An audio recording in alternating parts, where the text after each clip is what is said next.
The story of how 185,000 soldiers were unable to defeat this angel is surely one of the most incredible tales in the Bible. There is evidence in the Bible that God intervenes in the problems that his people are facing. One of the most prominent examples of this is the story of Hezekiah and the many people who opposed him from the beginning. When compared to his awful father Ahaz, Hezekiah was a man who was the complete reverse of his father. In the course of his reign, he was bestowed with the extraordinary distinction of doing what was right in the sight of the Lord, just as his ancestor David had done. At this point, it occurred during the 3rd year of Hoshea, who was the son of Elah, the king of Israel. King Hezekiah was the son of Ahaz, who was the king of Judah at the time. Upon his accession to the throne, he was only 25 years old, and he ruled Jerusalem for a total of 29 years. Abi was the name of his mother, and she was Zechariah's daughter. It was in conformity with everything that David, Hezekiah's father, had done that Hezekiah accomplished what was right in the eyes of the Lord. 18:1-3 of the 2nd Kings. Hezekiah was one of the rare kings who did away with the requirement that people worship in elevated places. Also, he brought down the Asherah poles, which were idolatrous. In addition to this, he was responsible for the destruction of the bronze snake that Moses had fashioned. This snake was referred to as Nehushtan, which literally translates to a bronze thing. There are 21 and 8-9. Moses received a command from the Lord to fashion a serpent and to mount it on a pole. The sight of it can save the lives of anyone who has been bitten. As a result, Moses fashioned a serpent out of metal and hung it from a pole. After that, if a person was bitten by a snake and glanced at the bronze serpent, they would live without dying. This object, which God had used to deliver his people, had become a source of adoration, which is a terrible thing to happen. Hezekiah was considered to be a king who stood apart from and above the other kings of Judah regarding his obedience to the commands that God had given him for a variety of reasons, including those listed above. 2 Kings chapter 18 verses 4 and 5.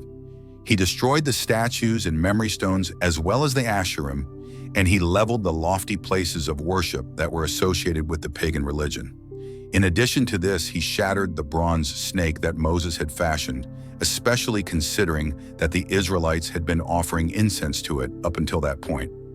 In addition, it was a bronze sculpture that was known as Nehushtan. As a result of Hezekiah's unwavering faith and unwavering reliance on the Lord, the God of Israel, there was no one else in Judah who could be compared to him after him, nor was there anybody who came before him. In light of the fact that so many of Israel's and Judah's monarchs have been unfaithful and committed horrific acts, King Hezekiah is like a breath of fresh air. Due to the fact that the Lord was there with him, he was successful wherever he went. Exodus 18, 6-16 of the 2nd Kings. Hezekiah was successful wherever he went, and he revolted against the king of Assyria and refused to serve him. The Lord was with Hezekiah, and he was successful wherever he went. He was successful in defeating the Philistines all the way to Gaza, the most remote city and its borders, from the solitary lookout tower to the fortified city that was inhabited extensively. In the 4th year of King Hezekiah, which was the 7th year of Hoshea, the son of Elah, the king of Israel, Shalmaneser, the king of Assyria, attacked Samaria and besieged it. This occurred during the 7th year of Hoshea's reign. It took them 3 years, but they finally managed to get it.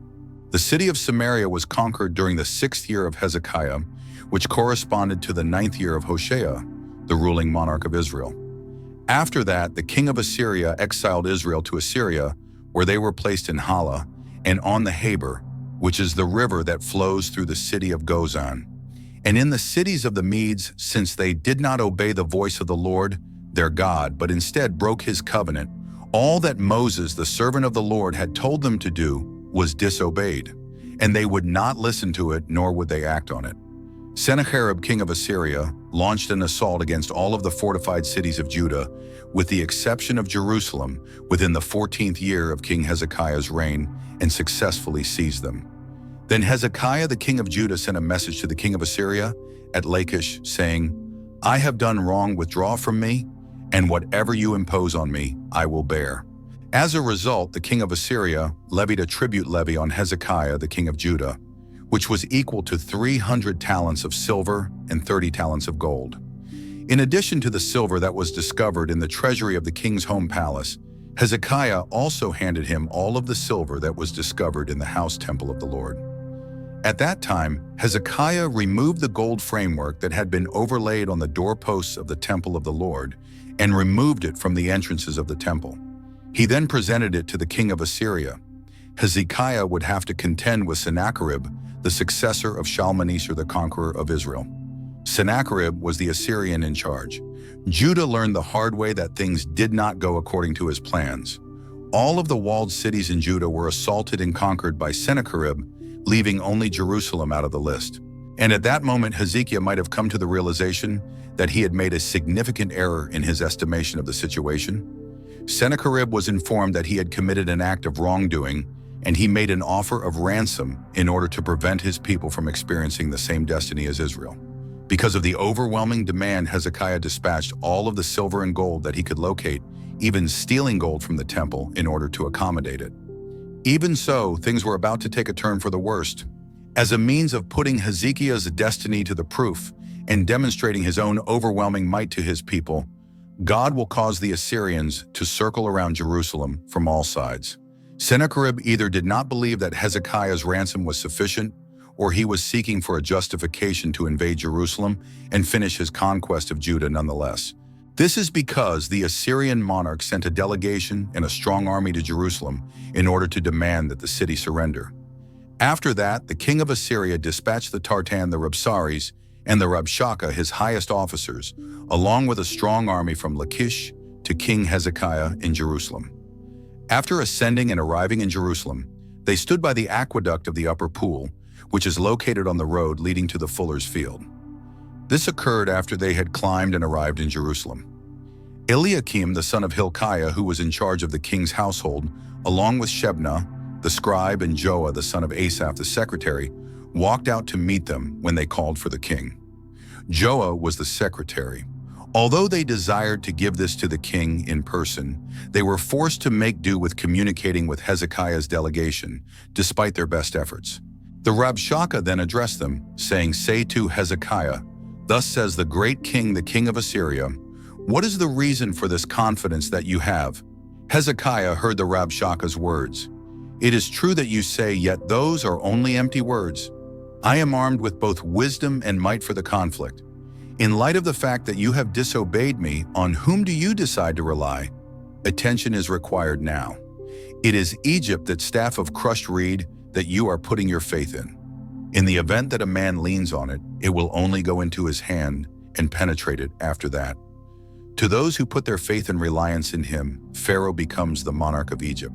However, if you were to tell me that we put our faith and reliance in the Lord our God, would it not be he who has abolished the high places and altars that Hezekiah is responsible for, and who has instructed Judah and Jerusalem to worship exclusively in front of this altar in Jerusalem? Make a deal with my lord, the king of Assyria, and I will give you 2,000 horses if you can put riders on them. If you are able to do so, I will give you the horses. If you rely on Egypt for chariots and riders, then how are you going to be able to bring back even a single official on the list of the least important slaves of my master? At this point, I have made the decision to demolish this location without first obtaining the Lord's permission. As I approached this area, the Lord instructed me to go up against it and destroy it. In 2 Kings 18, Sennacherib's royal speaker presented what he considered to be a factual argument in favor of Hezekiah and his people opening their gates and declaring their surrender. To begin, Egypt was a pointless friend on their side because it would not deliver them. This turned out to be accurate. Second, he was certain that the people of Judah had angered their God by destroying worship sites, which he understood to mean the forbidden high places and altars that Hezekiah had destroyed. Of course, Hezekiah made the right decision when he destroyed them. In spite of this, it is quite probable that even the king's followers would doubt the acts that the king was doing in light of what was taking place. Third, the speakers for Sennacherib reminded them that the army of Judah was not strong enough to withstand the assault of the Assyrian army.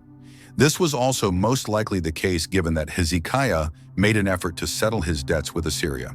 In conclusion, he asserted that the Lord himself had instructed him to launch an assault and complete the destruction of this land, effectively stating, "Hey, your God is on my side." This was a fabrication. On the other hand, it would have seemed as though he was exactly right to the people of Jerusalem, who had lost their morale. Considering that their northern neighbors had been conquered by Assyria, It was not surprising that the same brutal invaders were now at their gates. Chapters 18, 26, 30 of the 2 Kings. Upon Eliakim, the son of Hilkiah Shebna, and Joah addressed the Rabshakeh with the request that he communicate with his servants in the Aramaic language, which is the Syrian language, simply because we are aware of it. Moreover, do not communicate with us in the Hebrew language of Judea when the people who are on the wall are listening to those conversations. At that moment, however, the Rabshakeh addressed them and asked, "Has my master sent me only to your master and to you to say these things? Is it not the case that he has dispatched me to the men who are seated on the wall, who are destined to consume their own waste and drink their own pee along with you because of the siege?" At that moment, the Rabshakeh rose up and yelled out in a loud voice in Judean Hebrew, "Hear the word of the great king, the king of Assyria.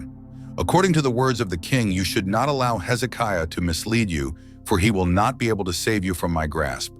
Also, do not allow Hezekiah to convince you to put your faith and reliance in the Lord by telling you that the Lord will undoubtedly save us and that the city of Jerusalem will not fall into the hands of the king of Assyria."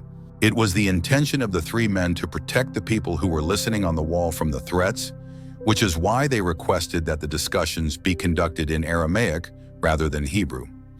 On the other hand, the Assyrian spokesperson shown little concern. He wanted everyone to be terrified of the ultimatum that his monarch had issued. Even worse, he threatened them in Hebrew in the most revolting manner that one could possibly imagine. Afterwards, he cautioned the people not to put any stock in any promises that Hezekiah had made regarding the appearance of the Lord to save them, regarding the length of time that the people of Judah would continue to put their faith in their monarch in light of this discourse. 2 Kings 18:31-32. Do not pay attention to Hezekiah, for the king of Assyria says, "Surrender to me and come out to meet me, and every man may eat from his own vine and fig tree, and every man may drink the waters of his own well, until I come and take you away to a land that is similar to your own land, a land of grain and new wine, a land of bread and vineyards, a land of olive trees and honey, so that you may live and not perish. This is to ensure that you are able to survive and not perish." When Hezekiah tries to mislead and provoke you by declaring that the Lord will save us, you should be careful not to listen to him. A representative of Sennacherib made an offer to the people that they would be offered peace and prosperity in exchange for their submission, rather than misery and starvation. It is possible that those remarks would have been enticing to the people of Jerusalem, who were on the verge of being besieged and cut off from the rest of the world. In addition, the Assyrians made it clear that they were willing to be relocated to a country that was comparable to their own without any reservations. In addition to olive trees and honey, he promised them a territory that was rich in grain and new wine. In a similar manner, Satan entices believers with alluring possibilities, but sin never fulfills all of its promises. Has any of the gods of the nations ever been able to save his territory from the hands of the king of Assyria? This is the question explored in 2 Kings 18:33-37. The gods of Hamath and Arpad are not found in Aram. Where are they? It is not certain where the gods of Sepharvaim, Hena, and Eva are located in the valley of the Euphrates. Have they managed to free Samaria from my grasp of her, who among all the gods of the lands has rescued their territories from my hand, that the Lord would rescue Jerusalem from my hand, because the Lord has rescued Jerusalem from my hand? In spite of this, the people remained silent and did not respond to him, since the monarch had ordered them to refrain from doing so. Eliakim, the son of Hilkiah, who was in charge of the royal household, Shemna the scribe, and Joah the son of Asaph the secretary came to Hezekiah with their clothes ripped in sadness and despair, and they informed him what the Rabshakeh had stated. Joah was known as the secretary. The lecture was completed with 6 questions that were rhetorical. The core of their being was this: the gods of the nations had not been able to save their adherents from the grasp of the king of Assyria. Jerusalem was not going to be saved by the Lord either. Infuriated by this incident, Hezekiah's troops returned to the king with their clothing torn and in a state of despair. 2 Kings 19:1-4. When King Hezekiah heard it, he tore his clothing and covered himself with sackcloth. He then went into the house of the Lord and prayed to him. After that, he dispatched Eliakim, who was in charge of his household, Shemna, the scribe, and the elders of the priests, all of whom were wrapped in sackcloth, to Isaiah the prophet, who was the son of Amos. The words that they spoke to him were, This is a day of distress and anxiety, of punishment and humiliation, as Hezekiah had spoken himself. Because children have reached the point in their lives when they are born, and there is no power to save them and save them. It is possible that the Lord your God will listen to all of the words that the Rabshakeh, who is a servant of the king of Assyria, has sent to mock and disobey the living God, has to say, and will rebuke the words that the Lord your God has heard.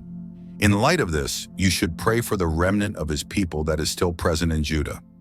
Their report was received by King Hezekiah, who then proceeded to act in the same manner as his men. In an act of anguish, he tore his garments. There was no doubt that he was perplexed by the inexplicable nature of the unfortunate turn of events. When all was said and done, he had been faithful to God. Judah's worship had been revitalized by him.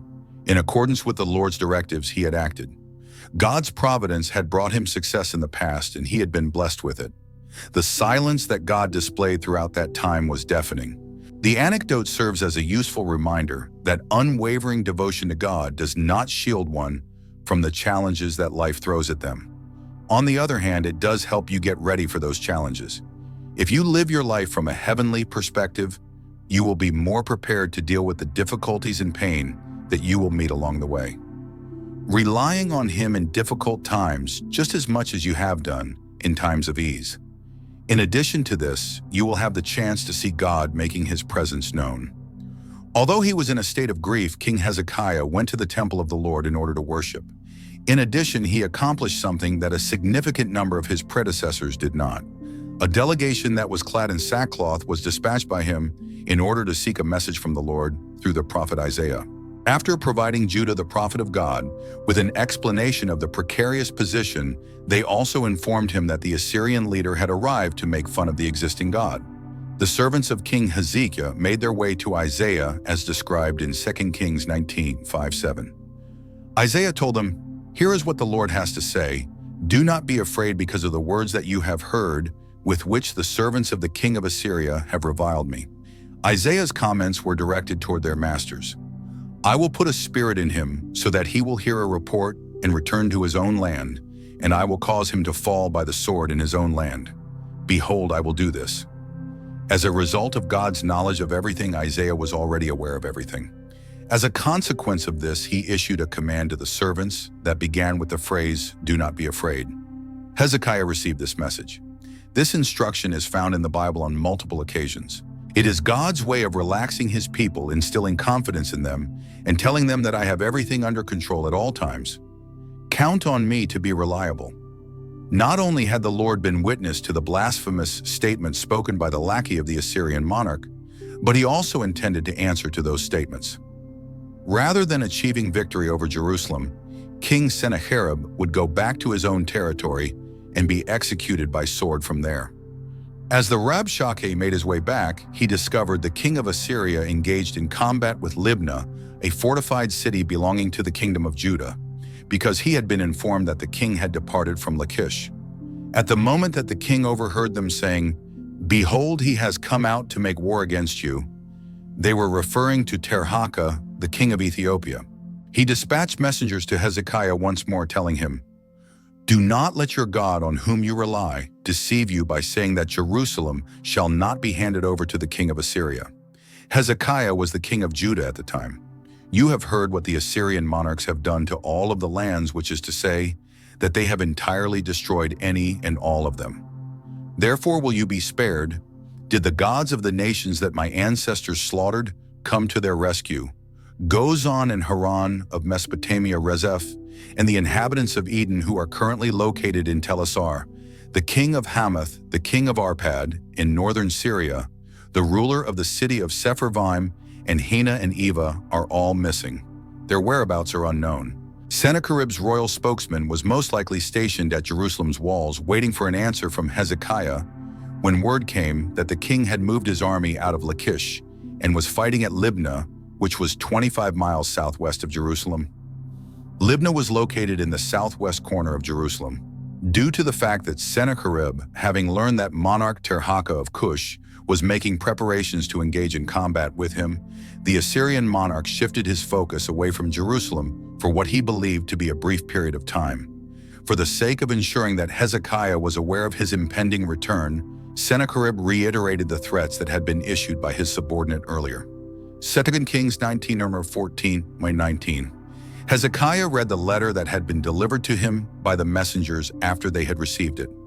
Following that, he proceeded to ascend to the house of the Lord and laid it out in front of the Lord.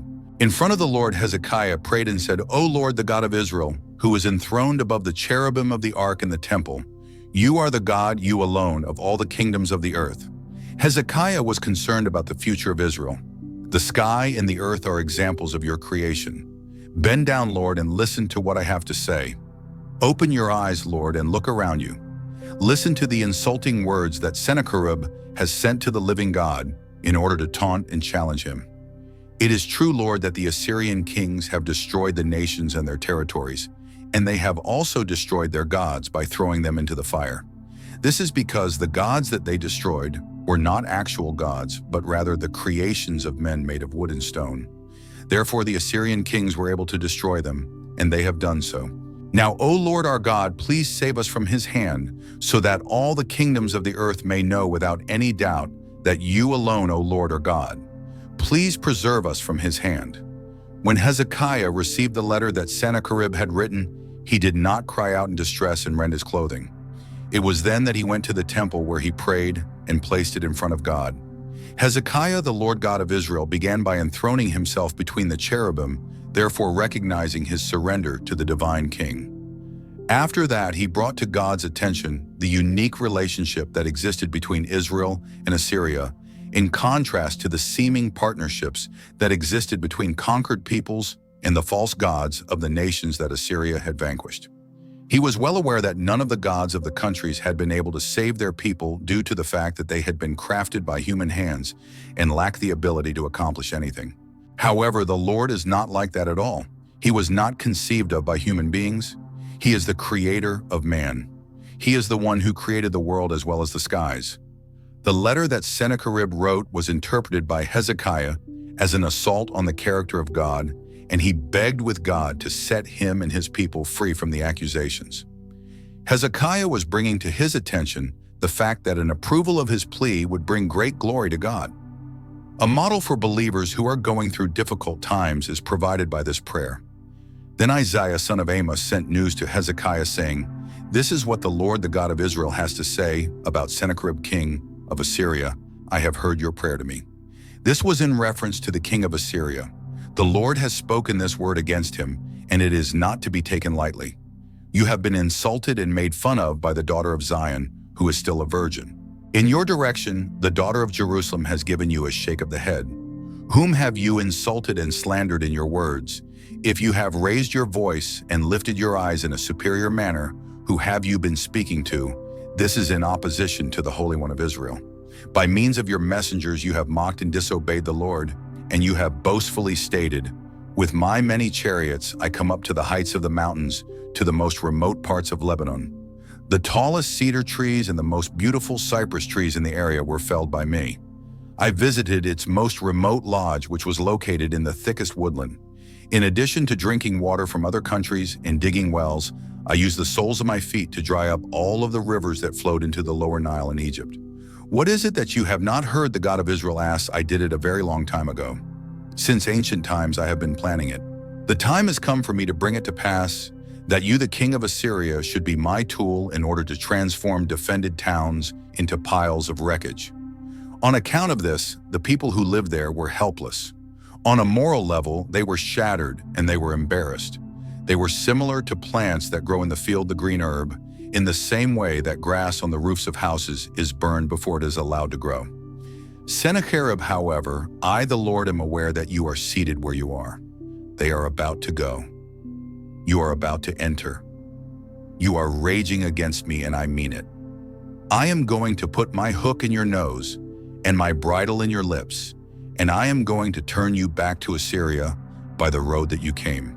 This is because you are roaring against me, and because your arrogance and complacency have even reached my ears.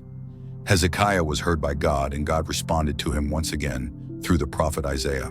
Sennacherib's poetic response, which extols God's absolute control over the nations, is a mockery of the king. Not only had the king of Assyria made fun of Judah and her monarch, but he had also made fun of and blasphemed the Holy One of Israel. Despite the fact that Sennacherib arrogantly asserted his own leadership and may have carved a path through a number of nations, he was unaware that his successes were ordained by God as part of his long-term plan. At that time, the king of Assyria was nothing more than a pawn on the chessboard that represented God's realm. It was impossible for Sennacherib to accomplish anything or have a private thought that God was not aware of, and this included any anger that was directed toward the Lord. Sennacherib, on the other hand, would learn how insignificant he was when God yanked him back to Assyria by inserting his hook into his nose and dragging him back. This will be the sign that the things are about to happen to you, Hezekiah, according to 2 Kings 19:29-31. During the first year, you will consume what grows naturally. During the second year, you will consume what occurs of its own accord. And during the third year, you will plant vineyards and consume the fruit that they produce. The survivors of the house of Judah, who are still alive, will once more take root in the lower regions and produce fruit in the higher regions. Because a remnant will emerge from Jerusalem and a band of survivors will emerge from Mount Zion. Because of the fury of the Lord of hosts, this will be accomplished. The words of comfort that God spoke to a king and his people who were facing an impending siege and starvation were words of encouragement. It had been forbidden for the residents of Jerusalem to venture beyond the walls in order to produce crops because they were afraid of the Assyrians. However, the sign that God sent to Hezekiah was that for the next 2 years, the residents of Jerusalem would be able to consume harvests that were grown from seed that had grown on its own. In the third year, they would be able to plant vineyards, plant seeds, start harvesting, and savor the fruit of their labor. They would not be able to destroy Judah. A remnant would live, grow fruit, and depart the walls of Jerusalem because the Lord is eager for his glory and his covenant people. This would be the case because the Lord is ardent. This is what the Lord says about the king of Assyria in 2 Kings chapter 19, verses 32 and 34. He will not come to the city of Jerusalem, nor will he shoot an arrow there, nor will he come before it with a shield, nor will he build up a siege ramp against it. Using the same path that he took to get here, he will take the same path back. Furthermore, the Lord states that he will not enter the city on any account. I shall defend the city in order to save it, not just for my own sake, but also for the sake of David, who is my servant. The city of Jerusalem would be protected by God from Sennacherib. It was for the sake of both myself and my servant David that he would carry out the task, he stated. Some unskilled Assyrian king would not be able to derail God's intentions, that much is certain. It was also his promise to David that he would keep one of his descendants on the throne of Jerusalem forever, a promise that would eventually culminate in the kingship of Jesus Christ, our Lord. He would keep this promise. After that, it came to pass that night that the angel of the Lord went forth and struck down 185,000 men who were residing in the camp of the Assyrians. When the people who had survived the attack awoke early in the morning, they discovered that all 185,000 of them had passed away. As a result, Sennacherib, the king of Assyria, traveled back to his homeland and took up residence at Nineveh. As he was worshiping in the house of Nisroch, his deity, his sons, Adremelech and Sharezer, assassinated him with a sword. They then fled to the kingdom of Ararat. In Asar-Haddon, his son became king in his place. This occurred while he was praying in the house of Nisroch. A single blow from the angel of the Lord was all that was required to eliminate Hezekiah's adversary. In a single second, 185,000 Assyrian troops were put to death. In an unexpected change of events, Sennacherib was compelled to return home without his army. After some time had passed, his own sons assassinated him while he was conducting prayer in the temple of his god Nisroch. In the end, Sennacherib's deity was unable to protect his devoted disciple, even in his own temple, despite the fact that the Assyrian king had insulted the Lord for failing to protect Jerusalem, just as the Philistine Goliath had done. With that, let's move on to the question for the day. Which of the songs that you listen to during worship has brought you closer to God?